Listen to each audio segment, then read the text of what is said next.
Good afternoon.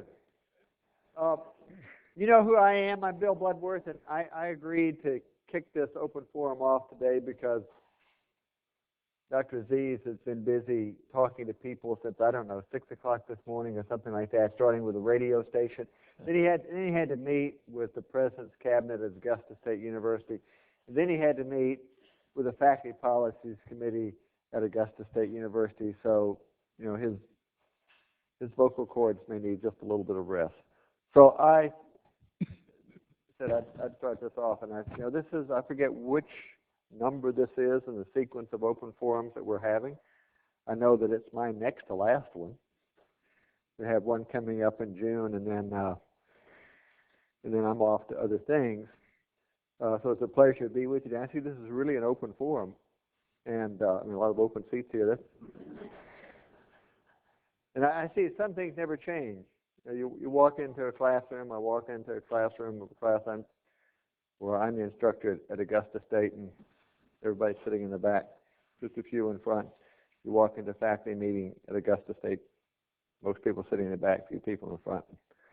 One time I even tried putting dollar bills under the seats in front. That didn't even work. So, at any rate, I understand the dynamics here, and so here we are, moving along with the consolidation.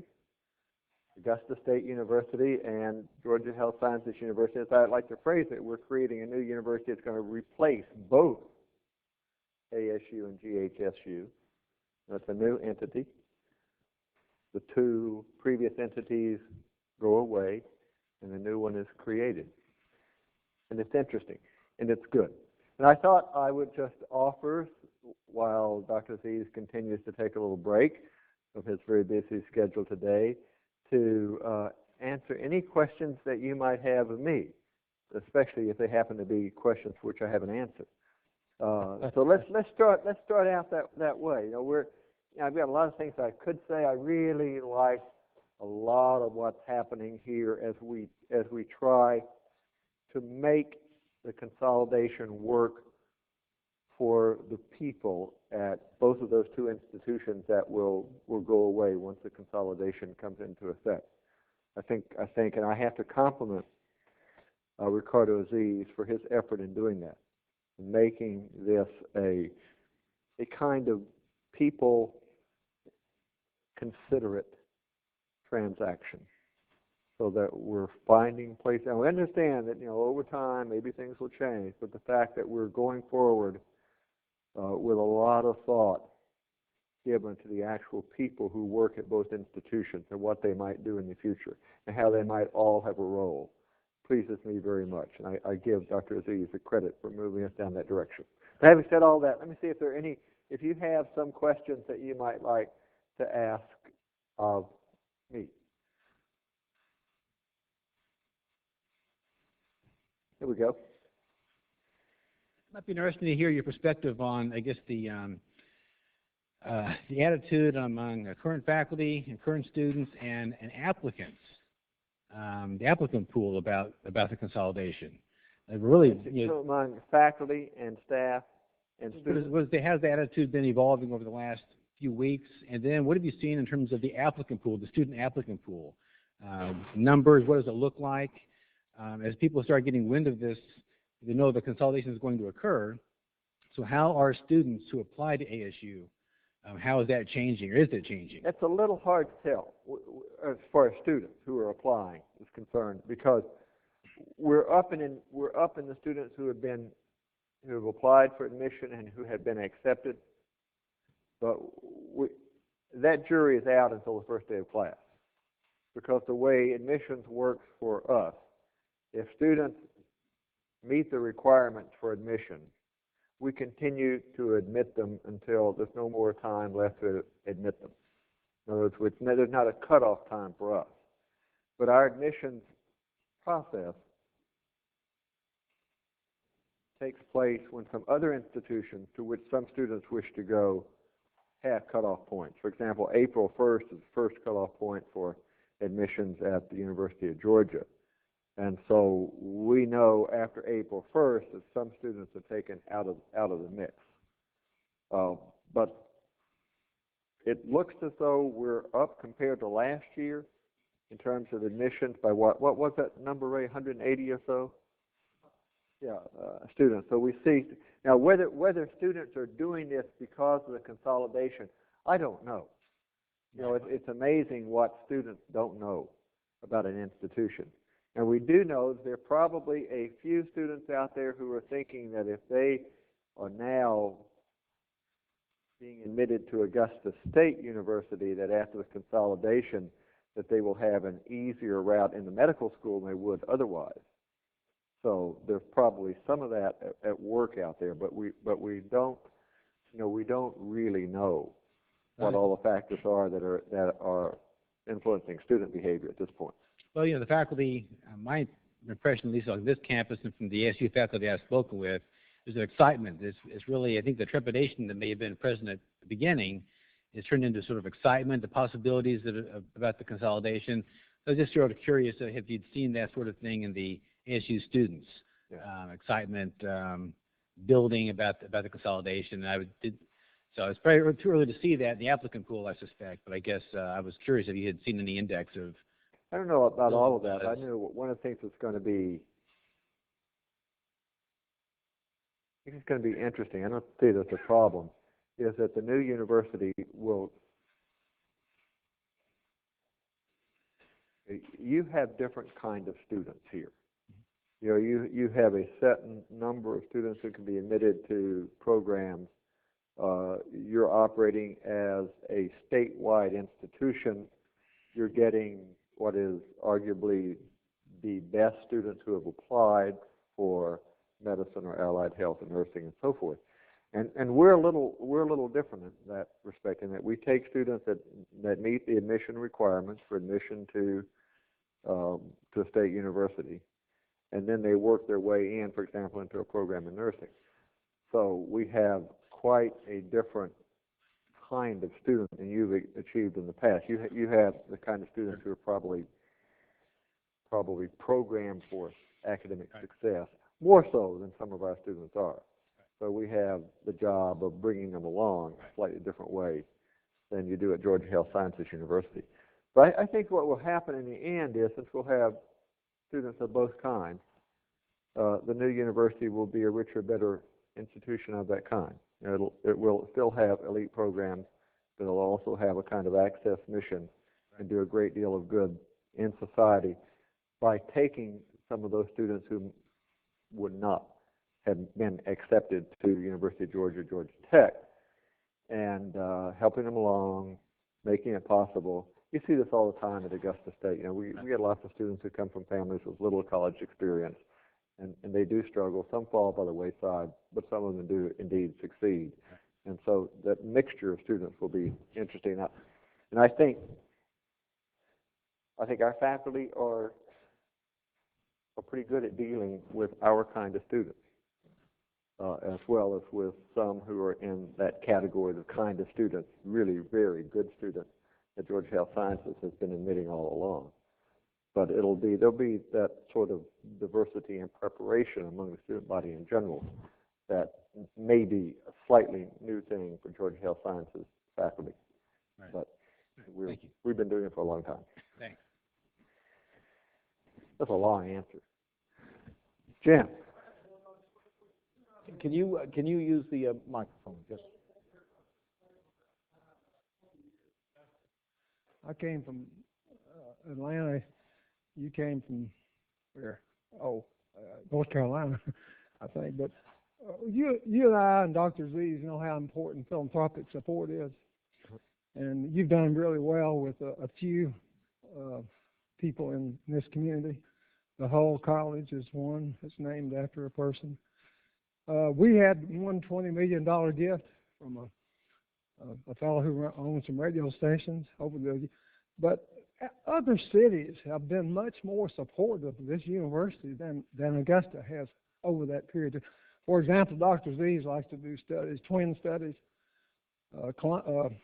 Columbus, Georgia, has been very supportive of this university.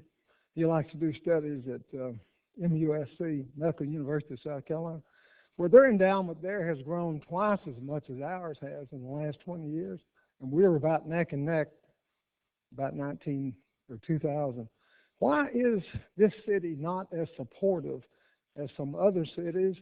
And do you see that changing as this consolidation happens? Because you and I both know there's wealth in this city.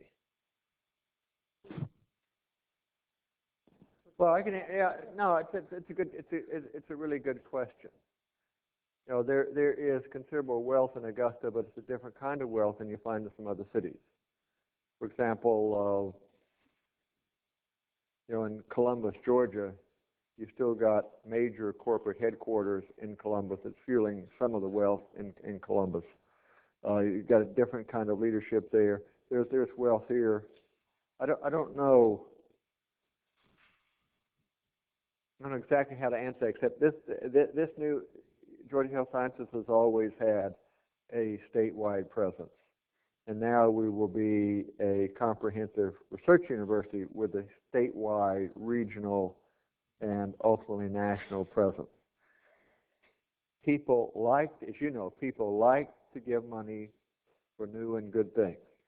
They do not like to give money to keep the electricity going, or to pay for things that they think the state should be paying for anyway. But if, and you know this better than anybody, if you can show someone with money that you're doing something that's really worthwhile, the money will come. It'll never come as fast or in the quantities that you might like, but it will get there. And I think this is a case where, as far as fundraising is concerned, that what we'll be able to do as a new university will be greater than the combined total of what we could have done as two separate universities. I think that's the best answer. Although no one is going to think that it's going to be automatic, and we have to work on it. Everybody's been involved in fundraising. You know, you have these stories about how people give and what they decide to do and why they did it and so forth. Just that our opportunities are going to be greater, I think, as a combined new university than we were as two separate ones. I'm going to take one more question, and I'm going to let Dr. Azziz talk something. It's his place. Actually, right now. they're shared It's his place. responses, so you're still going to have to be talking. So, other questions of me? Let me turn the floor over to Dr. Azziz, and he. Actually, we're going to need to continue to answer things. I do want to just speak a couple of things. Dr. Bloodworth is absolutely correct. I think that you know, the students that ASU has been servicing or has been recruiting and has been targeting are going to be somewhat different students in part as the university develops and grows. So the students currently are somewhat anxious. They're anxious appropriately about what's going to happen with my tuition and what about fees, and this is going to get, are the classes going to get harder? Are they going to eliminate some of my classes and all those kind of things? And so we're trying to reassure them by saying that while we haven't finalized this and it needs to be approved by the Chancellor Board of Regents, you know, we're going to try to keep people safe. You know, we're going to try to keep people's tuition that are admitted at this point at about the same rate with whatever inflationary change there is. That won't happen as we continue to progress and change over the next 2 or 3 years. Tuition will float up to the lower rates of what research university will be over the next while. But again, that's for newer individuals and so on and so forth. Of course, we will have to maintain our access mission to be defined as follows. You know, we are in an area that does not have a junior college within 50 or 60 miles, and so we have opted to have that service, to provide that service to our local community. We will continue to do that. That will be a separate structure. We need to invest a lot of resources there to make sure the students finish, to make sure they have an associate degree if they don't move forward, to make sure they're prepared for the broader college, to make sure that they're counseled appropriately, they have the learning support that they need, and so on and so forth. That's going to require resources. It's going to require a dedicated dean to follow these students. This is all things that we will be doing. That tuition rate may actually be somewhat different. So Dr. Bloodworth is right. I mean, I think that the students that we're talking about and the students that the faculty are teaching will vary a little bit over time. I think there is an excitement about the faculty. I think the faculty slowly have become more excited about it. But again, I think the concern is, okay, my students are changing, my skill set is X, is it going to fit into the Y of the new university? And it won't be sudden and it won't be overnight, so I think that that's feared shouldn't be there. But things will change, hopefully for the better. Everybody will get on board and do that. And of course, some individuals may choose may choose to say, well, this is not really a university I want to be part of, and make that decision. So that's a very good point. About Jim's comment about, and Dr. Bloodworth is right, I think that we are creating a different message in Augusta, and we are creating a different importance, and we are messaging it separately. I do expect, I do have high hopes, but I do think that the community of Augusta, the philanthropic community of Augusta, will become much more heavily engaged in supporting this university, because at the end of the day, we are the #1 employer for higher paying jobs, #2 employer overall. We are the future of the education and the health system in this state and in this city, but we're also the magnet that's going to attract a large number of newer recruits, of new blood, of ideas, of creativity, of investment into the city. There's lots of other things going for the city, of course, but we certainly are a very important part of it. I do think our philanthropic community is beginning to understand it. It's a message that we will continue to push because it is the right message, and you're absolutely right, Jim. Every successful university has been supported very, very clearly and in a determined fashion by the community, and that's what we expect. Good question. Dr. Bloodworth and I have a whole list of questions that were sent to us, ahead of time. We're happy to pop those out of our pocket and look at them. But again, these forums are for you. We'd like to see you ask questions, anything that's burning top of mind, and if we don't know what it is, that's fine. We'll say so, but we'll tell you what the process is to try to answer it. Questions for us, and we do have speakers, microphones on the side, so I would appreciate if you use them so that everybody can hear your questions. Burning questions. Okay. Hi. My question has to do with the executive leadership of our new university, and taking into account that we are located a few miles apart from each other. We're going to have one president.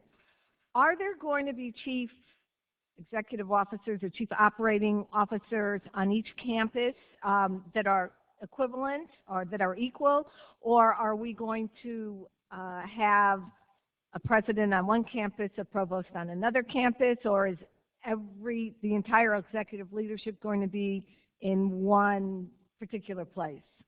Let me answer that, because this was actually determined in probably the first week of the discussions that Dr. Azziz and I had as we tried to figure this out, and we determined early on this would be one university. It would be one university. It wouldn't be two autonomous parts of something that you considered one thing. It would actually be one university, which means one chief academic officer, one provost. It means that all of the deans of the colleges now at Augusta State University, the deans of the colleges now at Georgia Health Science University would all report to the single provost. So it will be a true consolidation. It'll be in different places, but it will be one thing. One chief financial officer, one chief student affairs, and so forth. And that's good, because otherwise it would look as though just from the ASU perspective, we're just becoming part of something much bigger. But it's really a consolidation. It's really a combination, I think, of the best of two institutions. But it'll be singular, not separate. So has it been decided where the administration will physically be located? So the physical part, to be fair, the physical part is less important. And I'll tell you why. The beauty about this consolidation is we're not talking about campuses 30 miles apart. We're talking campuses in our own backyard. I presently live in a home that I actually can walk to the ASU campus much more easily than I can drive down the hill to this campus. So to be fair, while we may think distance is a big deal, frankly, if you were in Los Angeles, this would be a contiguous campus. I mean, that's the way it would be seen. And remember that even at the Health Sciences campus, we have 4 campuses throughout the state, right, for the Medical College of Georgia. We have a downtown campus, right, a riverfront campus that we all have. So we have to be sure that we understand that simply we are just having different campuses in a relatively small locale. If you haven't been to UGA lately, I can tell you, trying to get from one side of UGA to the music campus, which I did and got lost, it took me 45 minutes to get there, because They may or may not be contiguous. I actually don't know, but it doesn't make any difference because you still had a large distance. But the way we're thinking about it is to do it in an effective way. For example, we would think that the president would like to be on what I call the Walton Way campus, right? And so the president will be there. That gives me an opportunity to get to know people as well and haven't seen me. But really, that's probably the right place for the president of the entire university. The provost may choose to be there or may choose to be in the health sciences. Most likely the provost will be in the health sciences just because the program complexity is greater here, for example. But the student, the dean of students, for example, there's many more students on that campus, so probably be located there. But at the end of the day, we're going to have to be able to work over a 3-mile radius, which I think we can in that point of view. So where exactly you are probably won't matter. As you know, I'm the CEO of the health system as well. I have an office in the health system, and then I have an office on the university side, and I commute. I actually do. Spend 2 days here, 3 days there, and I'm a gypsy. But the point is that is really what it takes to do that. But what we've done with executive leadership, as Dr. Bloodworth said, is this is one university. We're not trying to do 2 silos glued together. This is one university. And that's the way, that will be our power. Right, good question. Yes, sir. Dr. Azziz, in your last blog, you talked about discussing shared governance in the future. One of the areas for shared governance, there are several, but one of them is budgeting. With the consolidation, there are many budgeting issues that will have to be decided and have to be decided relatively soon. Some for the academic year that are about to start, some for the the spring semester, and some for the following fall. To what extent do you anticipate including the faculty of New U, not just in briefing decisions that have been made, but in helping to make those decisions? So what we have created, and again, we're a morphing university, so we have to understand that things will fall into place in a certain amount of time. But what we created here about 18 months ago, and Gretchen, you may have to clarify for me, was a faculty, budget, enterprise budget committee is the name. It means in that budget committee is faculty, students, staff, and they help develop the budgets for the health sciences university. They're part and parcel working with the CFO hand to hand on that. Now, be fair, things are morphing. You know, we are in the process of recruiting a chief business officer, and of course, we're not really creating the budgets for ASU, or ASU is not creating the budget for GHSU today. I mean, this is autonomous institutions until SACS tells us otherwise, so we're not doing that. But in general, the principle is that we established here, we would like to further it and develop it further, is that we do have a campus-wide budget committee that helps to advise and helps to form and modulate the budgets before they're finalized. And that's what we really always have espoused. So only the members of the budget committee will have any visibility, the faculty will not?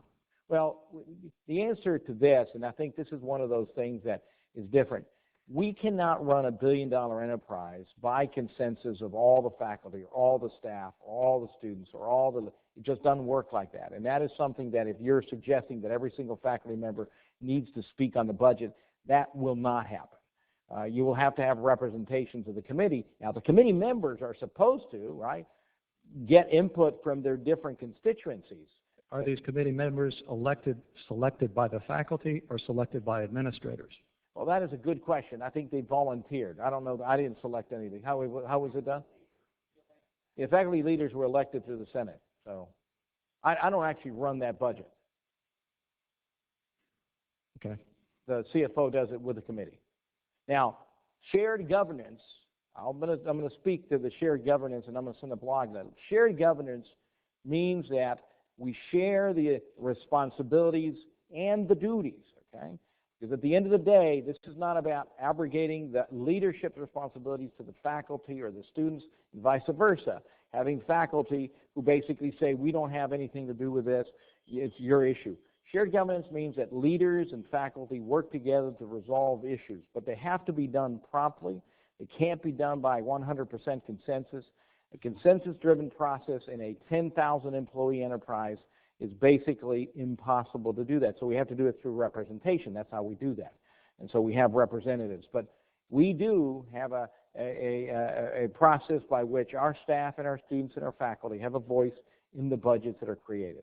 But it may not be what you're imagining, which means everybody... I'm imagining what other large universities do that have shared governance. Well, we will work on that as we move forward, but I will simply say that we have to have an efficient process. We're moving from a $70 million university to a $1 billion enterprise. Those decisions on finance have to be done on a timely basis. So I don't see how we're going to be involving every single faculty member at every level of the budget process. Okay. Thank you. Other questions for me? Yes, ma'am. Well, I have another question for you, Dr. Azziz. You referred to, a few minutes ago, you referred to the Walton Way campus, which is a term that I've been using too. But I think that, as silly as this might sound, it would be good for us to come up with names, monikers for the two campuses so that we are no longer, in this consolidation, we're no longer saying, on Friday I have a meeting up at ASU, or, you know, have a meeting at GHSU. And if we could come up with sort of a standardized nicknames for the campuses now, that would probably help us. So we struggle with that a little bit because the word campus, you use the word campus, you really mean campus as though it's autonomous, you get in trouble with SACs. You know, for you to actually have a second campus requires all kinds of approval from the Commission on Colleges of SACs. We struggle with that a little bit at Augusta State. You know, we used to call, where we have the golf course and athletic facilities, we used to call it Forest Hills campus. Unfortunately, it's not a good word, you know, to use. You always sort of come back to campus. When we were developing the concept for more housing and student activities out on Wrightsboro Road, I said, let's not call this campus, let's just call it ASU West. You know, so maybe we end up New University Downtown, New University Walton Way, something like that. But the use of the word campus itself it's just a language problem, but it's still kind of a problem. But what we want to get at, I think, in the terminology is something that says we're all one. We're all one.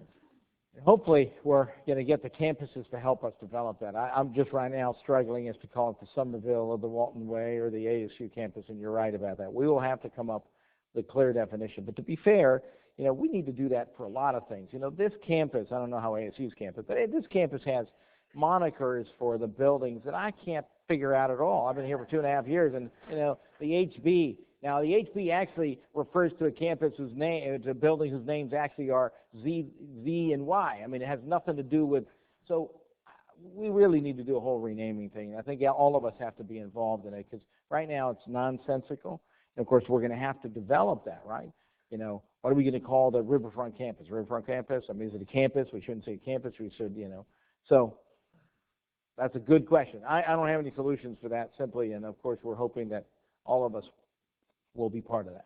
I guess I have to say, I don't think using the term campus is so divisive. I mean, there are plenty of universities where you've got, you know, the major part of the buildings in one place. And I mean, when I was, you know, years ago an undergraduate and I went to Boston University, there was the Comm Avenue campus, which is where most everything was. But then there was West Campus, where there were dorms and athletic stuff, and now has tons and tons of things up there. But that was the West Campus, and there was the Comm Ave campus. And so, but there was certainly no distinction or no confusion. We were all part of the one university, and then the medical school was, you know, in downtown Boston. So I think there'll be plenty of time to figure that out. We're not, okay. You'll be, and a lot of us, there is no plan to do that right now. Okay. We do, I agree with you. We need to come up with a plan, because right now it's a little confusing. You betcha, you betcha. Other questions for us? Dr. Bloodworth, this is a question for you. As an alum of ASU and now employee of GHSU, it would be ideal to maybe continue education in the city outside the medical facility for other employment opportunities, et cetera. Can we expect maybe PhD programs for other avenues of education, being that it is a research university. I didn't know now, outside of master's degrees and such, of English and psychologies and et cetera, we'll have PhD programs. What should happen is that the university has the capacity to offer a degree program that's really needed, that program should be offered. Now, really needed in this case means really needed by the entire state, to some extent by the entire Southeast, to some extent by the entire nation. So that's the thing how you should approach that. For instance, right now we're proposing, we hope to get it approved, maybe today, a doctoral program in counseling at Augusta State. You know, it'll be approved at Augusta State, and then it'll move over to the new U. We have some other programs like that, primarily in the College of Education, where the need is obvious and where we have the potential and the resources to do it. So we're seeking approval as Augusta State now. And I think that's the way it will work in the future. You know, but it shouldn't work just because somebody likes the name or an idea, but it should work because there really is a need and there really is the ability to deliver that program. Yeah, and I think this is a very good point that Dr. Bloodworth is saying. You know, we can't produce degrees just because we feel like it. We have to justify it. There's a cost, there's an expense. Board of Regents has a review process. But again, your target has changed, right? Previously, the target now for ASU was for a local community in a radius. You know, it wasn't statewide. But when we become consolidated university, the programs that you will offer will have a statewide impact. We'll be able to fill the statewide and the South Carolina and actually a Southeast region deficit. So the potential for implementing a broader base of programs is obviously going to be there. But that's really what will be changing, if you would. That's a very good point. Other questions? I'm going to take out my trusty question thing. Well, maybe you and I can go through this. How will a new strategic plan come out of ASU and GHSU? I'll try to answer that very briefly. So ASU went through a strategic planning process a couple, 3 years ago, and GHSU just finished their strategic planning process called Transformation 2020. Those are still very valuable documents. They apply to different parts of the enterprise. So in most large universities that have an academic health center, there will be a separate strategic plan for the health sciences section. So Transformation 2020, which actually took into consideration toward the end the consolidation aspects, is still going to be very valid.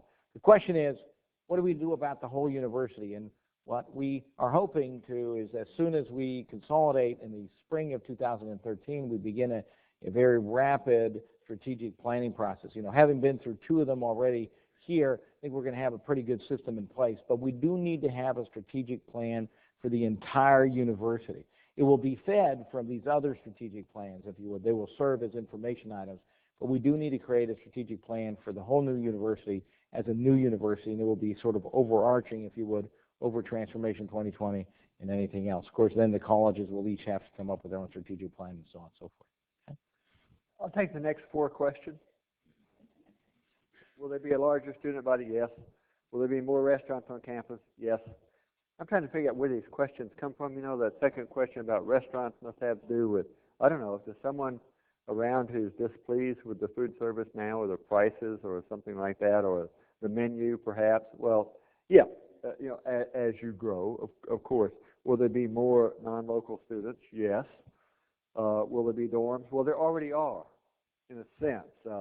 The word, it's just interesting because people keep using that word dorms, but what we know is that, you know, dorms in the minds of many people are these places where a lot of college students live together, and they had a gang-style bathroom down the hall somewhere.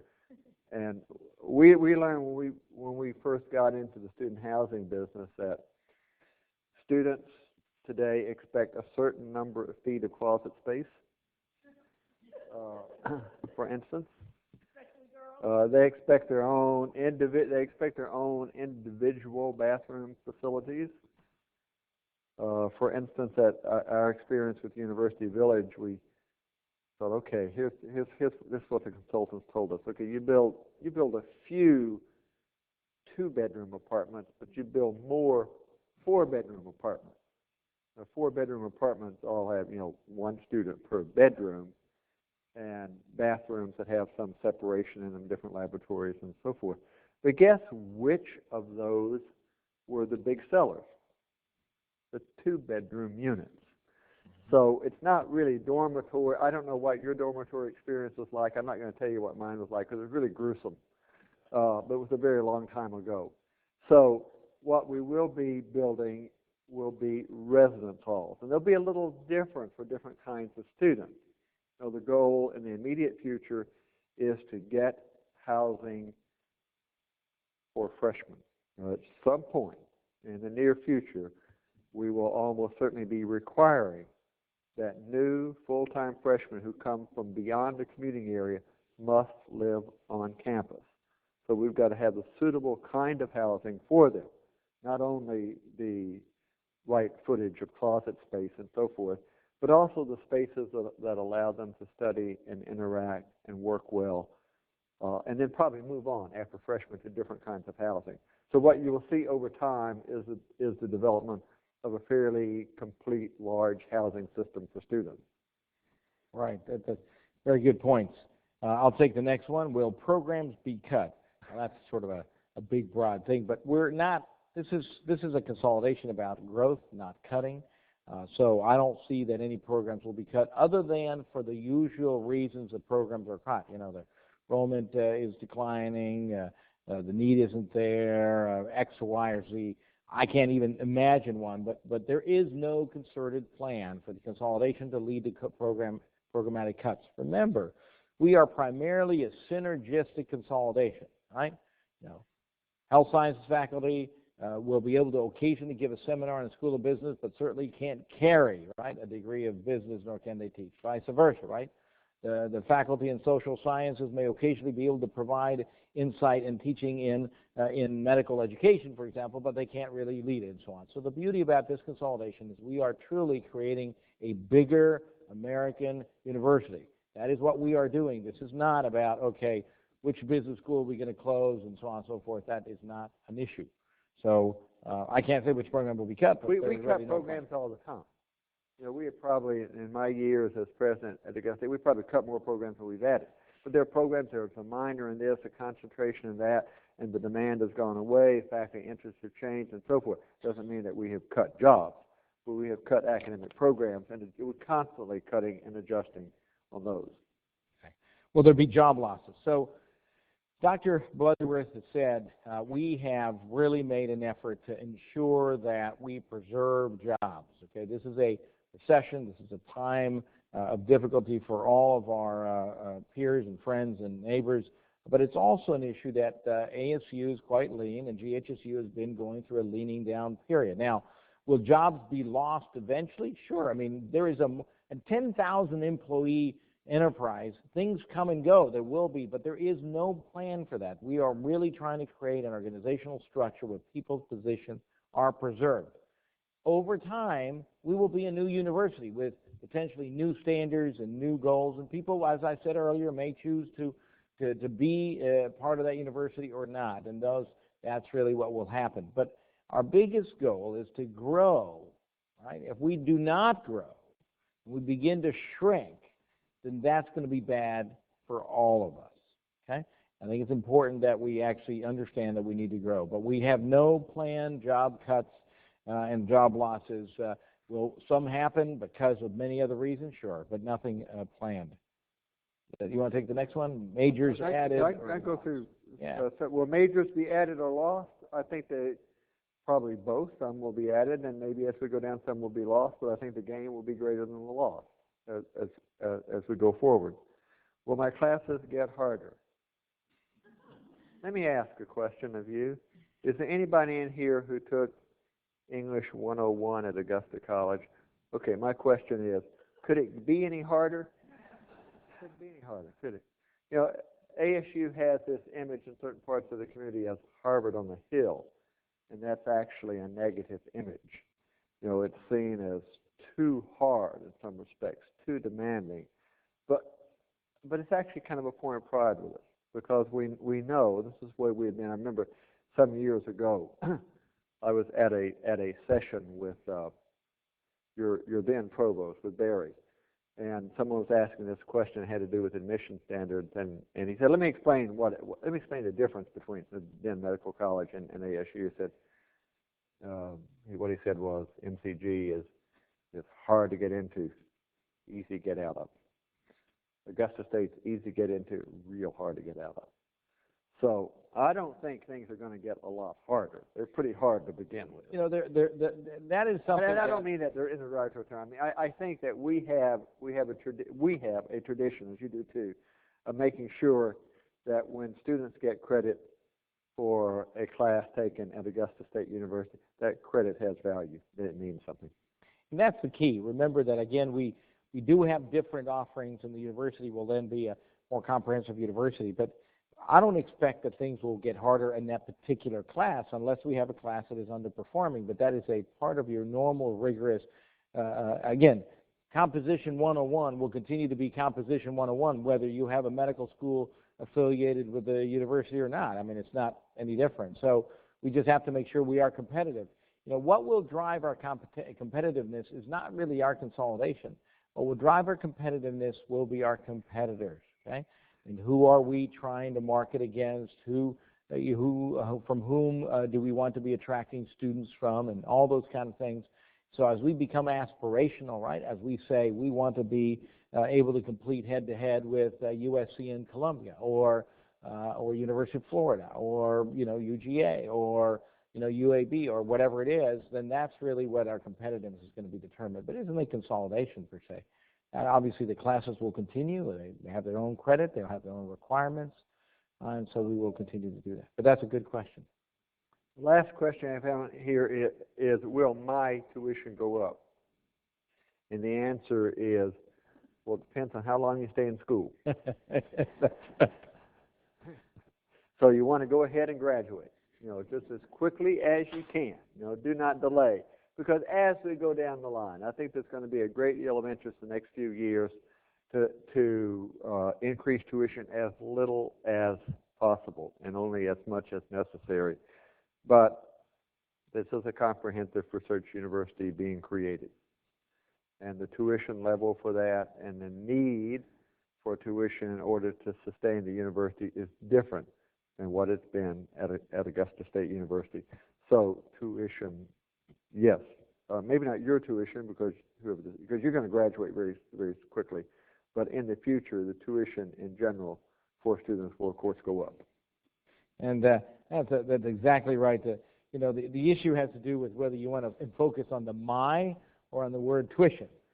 We are going to try, and as I said before, with the chancellor, chancellor and the Board of Regents make this decision. We're going to try to harbor safety or provide safety to students that are currently in the system. And they came in, they planned their careers based around something. Now, we will be able to do that only for a period of about 4 years in the total training. I mean, we cannot sort of have, 10-year degrees here and you still have, 1997 prices. That doesn't work very well. But over time, in a slow manner, we are going to be floating up to the lower level of research universities. Now, I will tell you that I don't, we're going to have to stay on the lower level until we can prove ourselves that we are of value to the students. As much as we know we are of great value and as much as we know we're going to build the next great American university, it's not going to happen overnight. It will be a process that will take us 5, 10, 15, 20 years, and of course it will continue, right? I mean, you see these great universities continuing to evolve, continuing to compete. So, so if it's my tuition, probably not beyond inflation. Tuition in general, probably yes, over the next 2-3 years in a gradual fashion. Great. Questions, other questions that have come up? I've got one. Nope. We've got about 100 people watching this online, and one of them was brave enough to ask a question. Wow. They want to know, how do you see this consolidation impacting the hospital? Impacting the hospital. Great question. Who's watching online? That's pretty impressive. That's good. Whoever it is. Hi, Mom. Anyway, so remember the following, and I think for those of you who don't know the full structure. The university is a university, and in this case, it is a state-regulated entity. That's why we're public, right? We can't just sort of choose to not accept somebody because we say, you know what, we're not going to have X, Y, or Z, so we're not going to accept you. That's what the difference is. Not the finances, by the way. If you look at the end of the day, the state currently provides about 27% of Georgia Health Sciences University's budget, really 16% of the whole enterprise, so the rest of us, we make up the delta. But the point really has to do with this is a university. Aligned with the university, not owned by, okay, but aligned with the university on the side is this health system, this really large health system. It provides a tremendous amount of health care to the state of Georgia, second largest children's hospital in the state of Georgia, one of 4 level 1 trauma centers, fabulous excellence in neurosciences and cardiovascular biology and cancer and so on. That is a separate entity. Now, that entity will remain regardless of how the university morphs back or forth, okay? But how would the health system benefit and be detrimental? Well, 2 things, you know. It will benefit because obviously as employees of this health system that are aligned with this university, their opportunities for education will increase, right? All of a sudden they'll have a greater plethora of educational benefits, and of course I'm not going to speak to those because those need to be crafted appropriately, okay? Their ability to get collaborators to answer questions on the health system specifically, you know, how do social factors or social work or economic factors affect X, Y, or Z, they're going to be able to get collaborators and consultants and people internally that are willing to do that. They will potentially actually be able to service and provide health care to a larger population of people, to our colleagues at this greater new university. But again, the health system is independent and separately, and beyond that, they're not going to feel a tremendous amount of impact, negative or otherwise, by this consolidation. But that's a very good question from whoever is doing it online. Thank you. Good question. You spoke earlier about marketing against our competitors. I wonder as we become a new university, are our recruitment efforts and dollars going to increase, as well as are the recruitment efforts going to be based out of the admissions office or out of the programs office? I think they might be different at both institutions now. Recruitment for students? Yes. For students, right, because faculty is driven by the deans and the chairs, right. So we do need to get out there, but to be fair, ASU, in some of our own GHSU programs, are already doing marketing. They're going to the high schools, they're talking about things. We don't see it because they're not marketing to us here in this community. They're marketing to Atlanta and the developing and so on and so forth. Those efforts need to really press up. We need to be able to do this into South Carolina. We need to do it nationally through visible ads and so on and so forth. That probably will be done as a central effort to brand and market the institution, if you would. And of course the programs, right? Whoever's leading the particular programs, the deans and so on and so forth will have to then decide where they want to invest most to build program X or Y or Z. But we do need to understand that we will have to spend resources to brand. I mean, we can't just sort of become New U and then expect everybody to know who we are overnight. But that is already happening. Okay? In fact, a lot of the efforts in the increasing recruitment rates at ASU, many of that stems from the fact that they've been going out and speaking to high schools in Atlanta and so on and so forth, and Dr. Bloodworth can certainly talk more about that. You know, part of me wishes we didn't have to recruit students. They'd just kind of show up and knock on the door, and we'd take some and we wouldn't take others. But in reality, we recruit. And I thought about this some. There's a kind of social good in that recruiting, in that it gets the word about college, gets the word out about what individual human beings in a society can do with their futures in some very special and sometimes very effective ways. So we have always done that to some extent. In recent years, we've expanded our territory. We do much more recruiting ever since we developed those 2- and 4-bedroom apartments. The University Village, we've been spending more time in the Atlanta area delivering the message. And it's good to do, and it's interesting. If you've got to sell something in life, you know, selling a college education is a good thing to sell. And we'll be doing much more of that. I think the effect will be good for us in the sense that we will be able, as the new university, to explain the advantages of coming here, to kind of articulate the kind of futures the individual human beings can create for themselves if they come here. But I think we'll also do a better job, especially in a state where the college going rate is so low, do a better job for everybody when we do more of that, not just for those who choose to come to the new university, but for people in general. So one of the things that I'd like to add is we have to educate students about the value of college education. Let me tell you, in Georgia in particular, in the world, in the nation, in the world, we are still struggling with individuals understanding that college education is important. Now, you may say, well, you know, I know a lot of millionaires that didn't go to college, but I can tell you a lot more people who are not millionaires and do not have high-paying jobs and are struggling the entirety of their life because they don't have higher education. I mean, we do know for facts, and these are facts, we do know that the return on investment for a college degree is about $1 million over a lifetime. About $1 million over a lifetime, regardless of what you do with your degree, regardless of which degree it is, whether it's philosophy, all right, or medicine. Of course, you know, if it's medicine, it could be a lot more than $1 million over a lifetime, but the point is that is a minimum. We know that the return on investment is great. We know that 60% of the jobs by 2020 are going to require college education. By 2030, they're going to require about 70% or 80% of the jobs are going to require college education. It is foolish for young people today to think that they're going to get away without a college education. But I can tell you, I speak to young people every day, and they are concerned that they can't afford it, they don't want to. Let me tell you about affording a college education, which I think is something that we keep forgetting to tell people. The price of a college education, of an undergraduate education at an affordable public institution that will put you on the path to right is the same price of a car. Right? They have no problem going out and buying themselves a Mustang convertible when they get out and get their first paycheck, but they sure don't want to put that money for the college education because they do not understand the impact of a lifetime.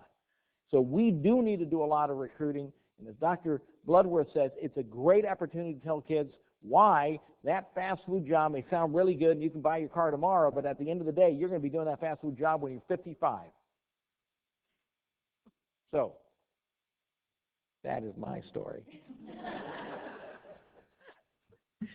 That sort of goes right into the question that I was going to ask, not the driving, but the parking. So one of the topics over the I have a forum without parking being brought up. I can't. No, one forum. I was like, whoa. There's a big disparity in the parking, in the cost for parking between the two, forgive me for using terms, but the two campuses. And there's a lot of, what?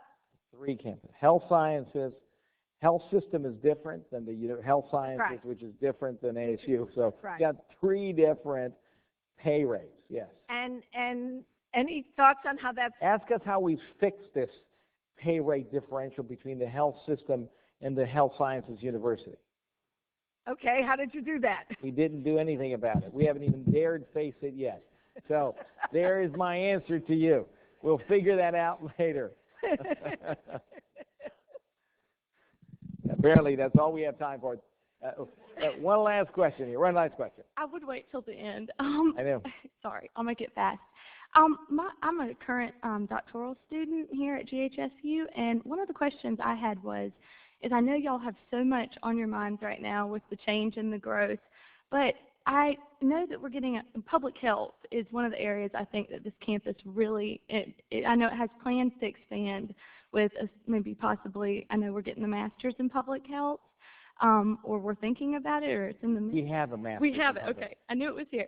As far as a PhD in public health in a school of public health with this consolidation, is that something that's being actively thought about, or is it something that you're waiting until you get a little bit past this current change that we're experiencing? I'm going to take the out on, I thought you were going to ask, with all the things that you guys have on your mind, who's minding the store?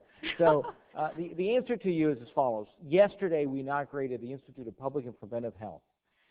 That is a large institute, well-funded. The difference between an institute and a school is institutes tend to focus on research with some education, and schools focus on education with some research. And that's really the difference.